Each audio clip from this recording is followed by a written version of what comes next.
Welcome to the Celebrate Brave podcast. I'm Nicole Steinbach, your host and the International Bravery Coach for Women in Tech.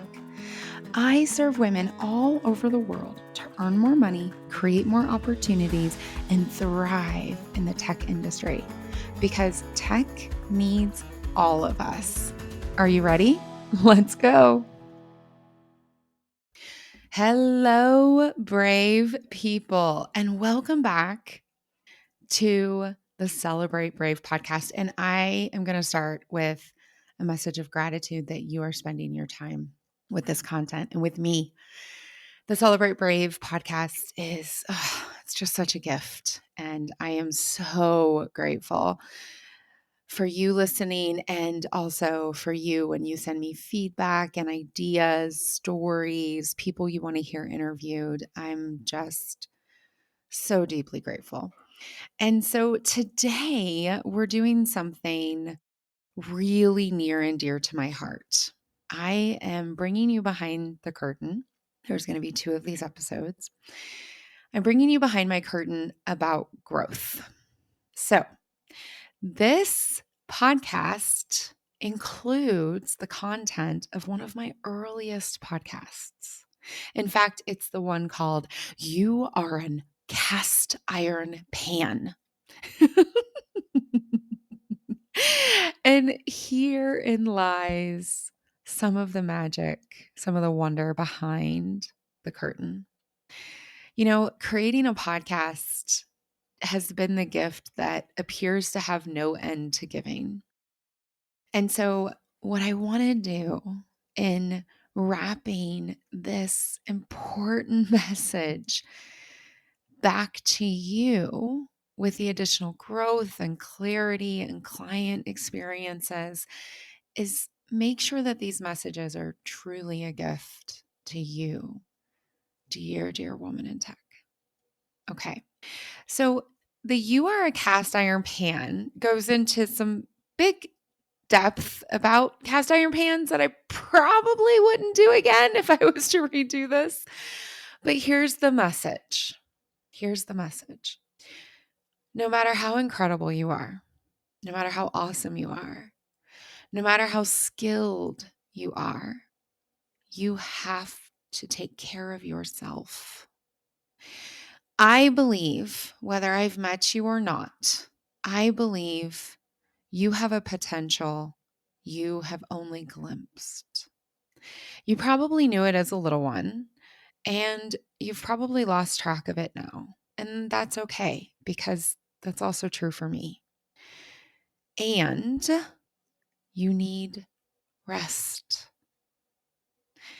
The integration, because I don't really like to talk about work-life balance, I like to talk about integration, especially for those of us who are working globally, those of us who are leading teams. You know, being an amazing woman in tech, an amazing consultant, an amazing leader meant I worked non-traditional hours. So it was really important that I didn't work all the way through. Does that sound familiar? One of my clients, when she was doing time management, and I'm going to make an entire episode about this, she realized no wonder she was exhausted. She was on 15 hours a day. 15 hours a day. With all the devices we have, of course, constantly available. Another client realized she was never off because she was always thinking about work. She was so unhappy and surrounded by people who told her it was normal. It's not normal. And any doubt you may have, please go listen to the episode. Are you a woman in tech, underpaid, overworked, and uninvested? It is common to be unhappy, but it is not normal. So she was never off. So she could do as much yoga and jogging and replanning the project plan and arguing for more resource and budget. She could do all of that, but if she was never, ever, ever off, there was never, as you'll hear in the episode, the wonderful, protective, soothing barrier, opportunity, however you want to think about it, between her and stress, her and opportunity. And so as a result, she missed a lot of opportunities. This entire episode is about choosing your goal, clarity. Tell it to your dentist. Part 1 of my Build Your Brave framework, clarity. What do you want in your pan? The second part is momentum. Experience it like a kindergartner. What do you want to be learning and acting and experiencing? That beautiful offness, as she called it. Okay, I'm transitioning into my off time, which was really hard. The next episode is going to be all about catching the bunny, i.e., the first time we do something is hard. We're not good at it. And the third part of the Build Your Brave framework is accountability. Really taking care of yourself, owning it like a boss. The relationships, the mindset, the habits, the skills, the things. So as you listen to this, from behind this curtain, hear how much I've grown. Hear how much better I take care of myself. Hear how much clearer I have become in less than a year. You can have this too. Because I wouldn't say it this way anymore, but you are a cast iron pan. You are a professional. You are amazing.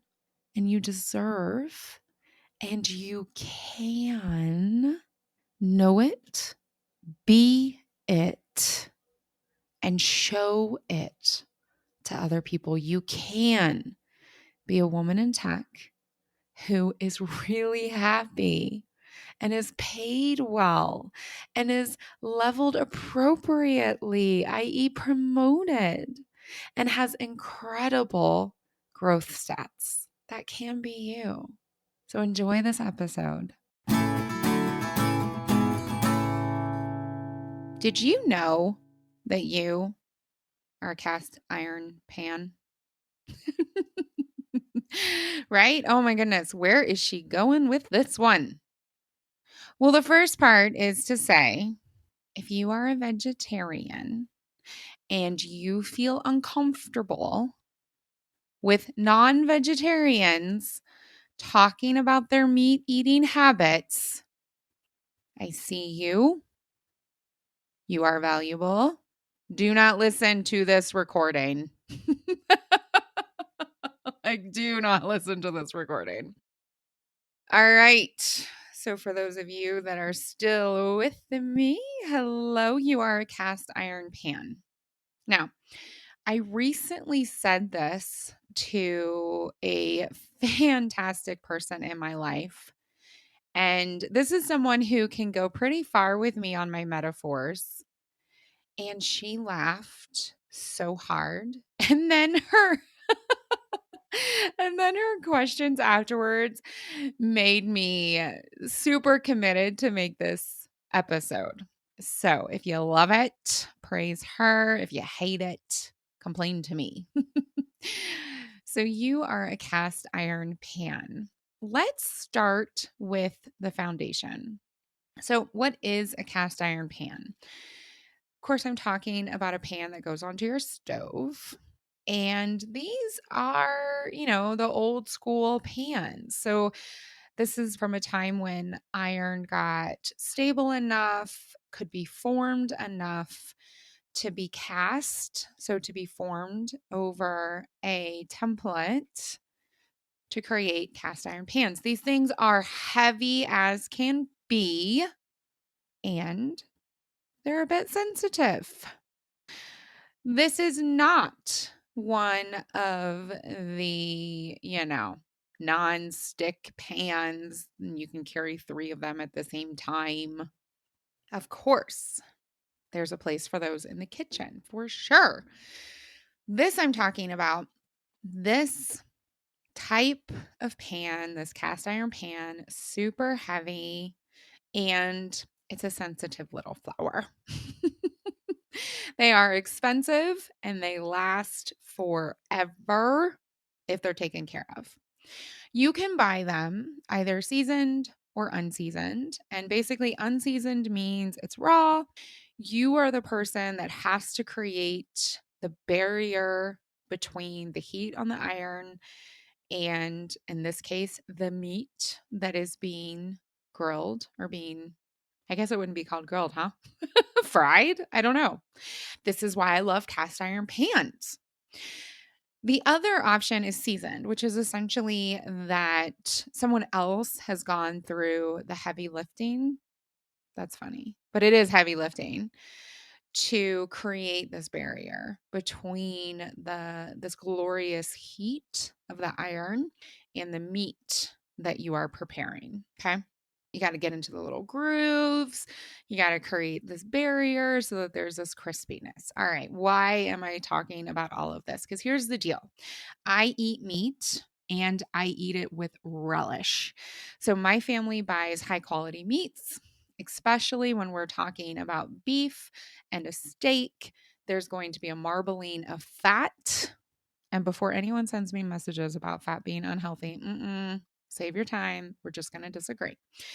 So there's this gorgeous fat and all of these juices, and this is meat that has been slaughtered recently, and it is from an animal that was treated higher than the average crap meat you get in some stores. Okay, so you got this gorgeous foundational piece. And when you put it into a well cared for cast iron pan, and that pan is already heated, there's the sizzle of the seal. And this gorgeous crust begins to form very quickly. You flip it over one time, and the inside remains just like all those juices are locked in there. And oh my gosh, like you can control with practice, of course, you can control how well cooked this meat is. So for me, for example, I like medium rare.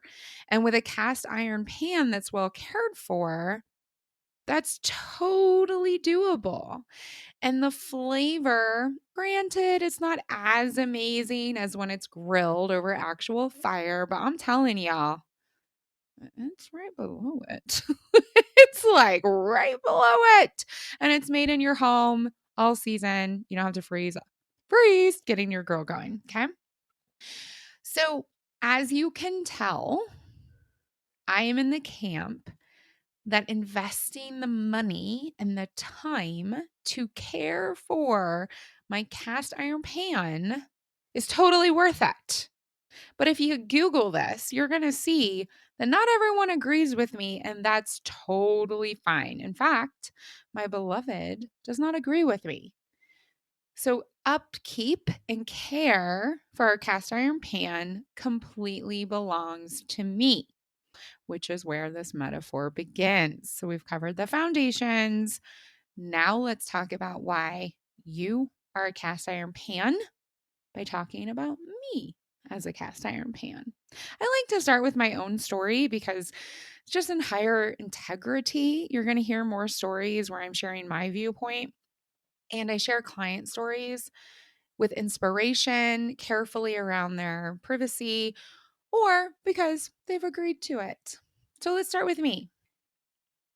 I am a cast iron pan, which means I am unique, I am special, and to ensure that my health, my mindset, my behaviors, my relationships, and most importantly to this conversation, my results, that gorgeous steak with the juices sealed in, perfectly medium rare with a gorgeous crust. Ugh.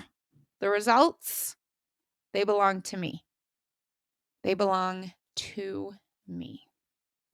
There are 3 parts of this metaphor I really want to hammer. Number 1, if you don't use your cast iron pan, it rusts. You got to use it. You got to know what you want to use it for. Of course, you can create lots of wonderful meals in cast iron pans. And if you Google it, oh my goodness, there are people that can show you how to do anything with cast iron. That's not what I use my cast iron for, and that's not what I use myself for. Of course, I can be anything that I want to be. I want to be a coach to incredibly successful women already headed to that next level of success by building their bravery so that they don't just reach that one level of success, they keep going throughout their entire career. So when I am a cast iron pan, I am focused on the clarity, the momentum, and the accountability of how I want to serve, aka use the cast iron pan. Number 2, one thing that divides the people is we have folks who look at a cast iron pan and they see, quote, a hunk of work that isn't worth it. And another group of people, like myself, who say, this is an investment so that I can have that amazing steak in my home all weather whenever I want. Consistency. A regimen that works for the cast iron pan. Now, for me, that means I wake up early, I have a quiet coffee, I journal, I begin my meditation, my sound waves, and then I enter into my day. I have a rest in the afternoon when my energy fails and falls and dips, or just because I want to, but it's every day. And then in the evening, I'm in bed early and I'm reading a book that gives me joy. That is a regimen that keeps me grounded and flying in the knowledge that I am serving the world through my individual clients. And I'm also caring for my family and the future generation from a place of wholeness. I'm okay, you're okay. That regimen, that consistency is required because I am a cast iron pan. And number 3, my cast iron pan, I have a relatively new one because I moved to the States just a few years ago, got a new one. I bought it seasoned. And for a number of years, it was medium heat, just like the instructions told me, medium heat with a certain type of fat.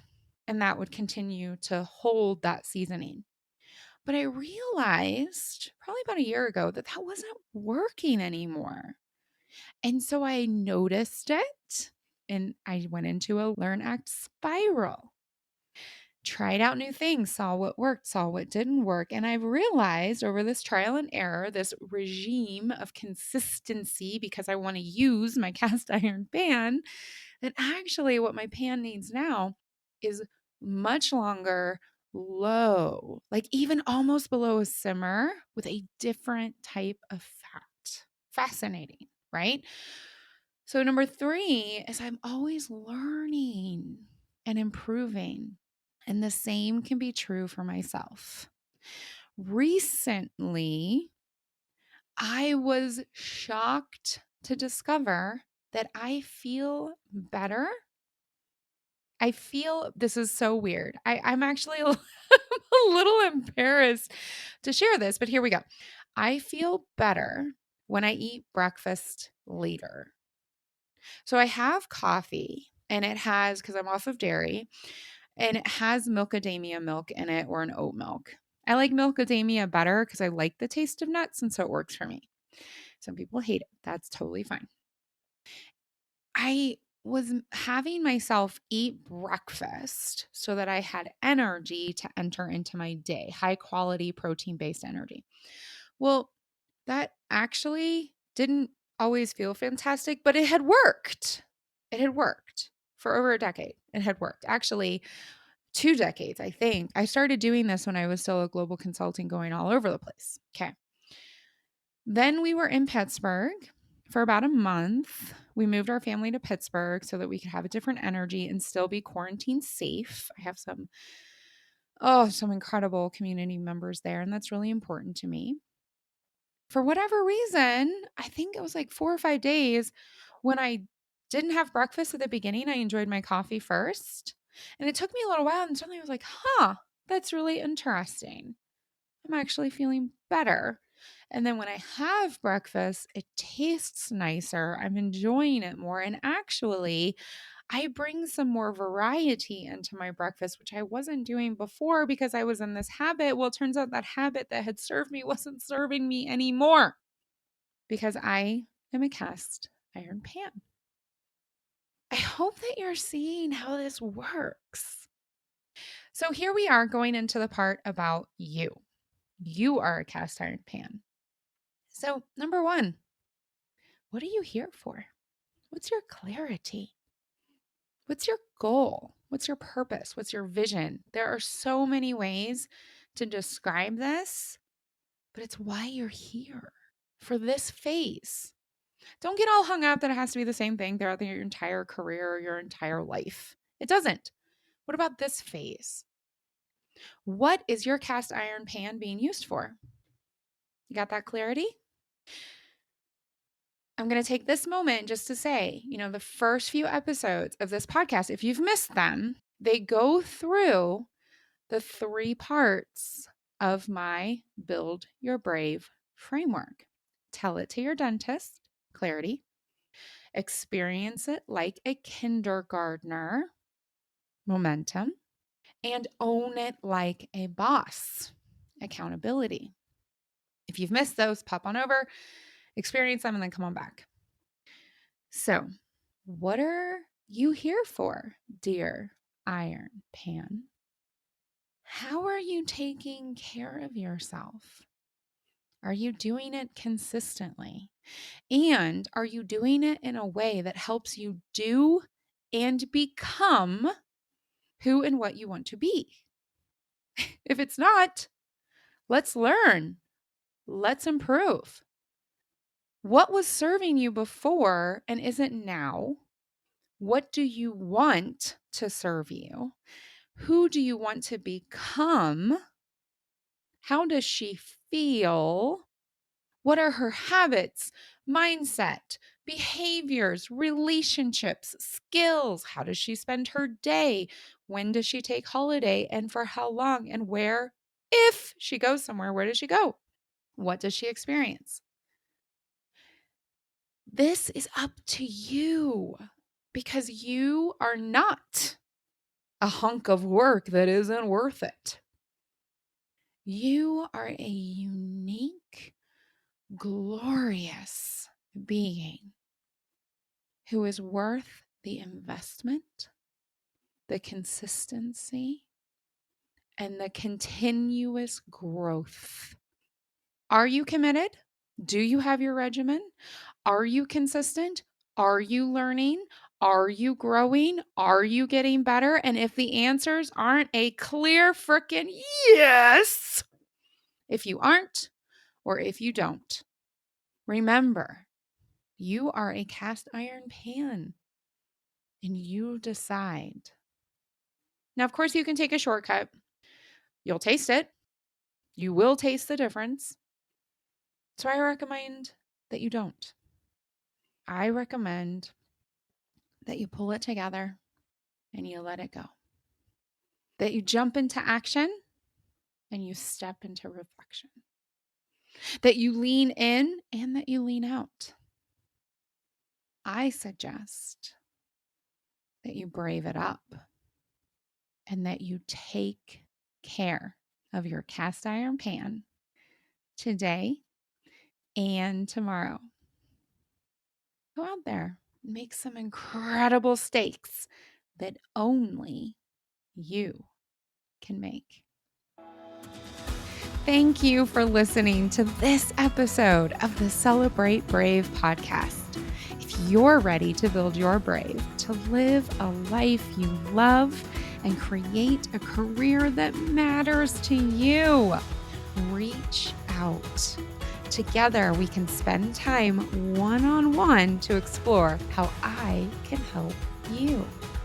And until then, share this episode with people in your life, people who can join our movement to redefine brave, how we identify it, experience it, and celebrate it.